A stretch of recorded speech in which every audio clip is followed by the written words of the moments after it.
खबर ये आ रही है कि राहुल गांधी की यात्रा से कांग्रेस पार्टी को बड़ा फायदा हुआ था और अब दोबारा शायद वो उसका पार्ट 2 शुरू करने जा रहे हैं। पहले ये आई थी कि रोक दिया गया या वो रुक गए या उनको रोका गया। अब खबर फिर ये आ रही है कि दोबारा वो शुरू करने जा रहे हैं। देखिए, ये को ये प्रपोज़ल ज़रूर आया है और पिछली जो वर्किंग कमेटी भी हुई हम लोगों की हैदराबाद में, उसमें भी इस पर काफ़ी तफसील से बातचीत हुई और कुछ लोगों की राय, बल्कि ज़्यादातर लोगों की राय ये थी कि राहुल जी को भारत जोड़ो 2 की यात्रा शुरू करनी चाहिए। ख़ास तौर पर जो हिंदी बेल्ट है, हिंदी स्पीकिंग स्टेट्स है, उसमें जाना चाहिए। लेकिन एक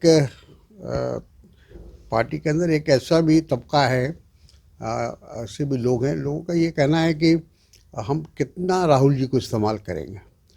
ठीक है, उनके भारत जोड़ो यात्रा से बहुत फ़ायदा पहुंचा है और आगे भी पहुंचेगा, लेकिन हम लोगों को कोशिश ये करनी चाहिए कि अभी जहाँ जहाँ इलेक्शंस हैं और फिर 24 का इलेक्शन आने वाला है, उसको देखते हुए उसी हिसाब से हमारी तैयारी होनी चाहिए, उसी हिसाब से हमारी योजना और प्लानिंग होनी चाहिए।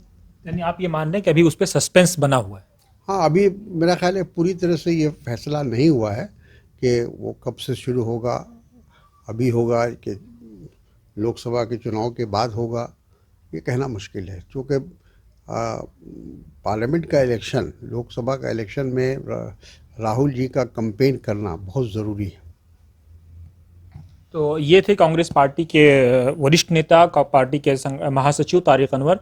इनका साफ कहना है कि कांग्रेस पार्टी 5 राज्यों में पूरी बहुमत के साथ सरकार बनाने जा रही है। साथ ही ये भी मान रहे हैं कि राहुल गांधी की जो यात्रा होनी थी उस पर अभी भी सस्पेंस बना हुआ है, होगी नहीं होगी, कब होगी, कैसे होगी।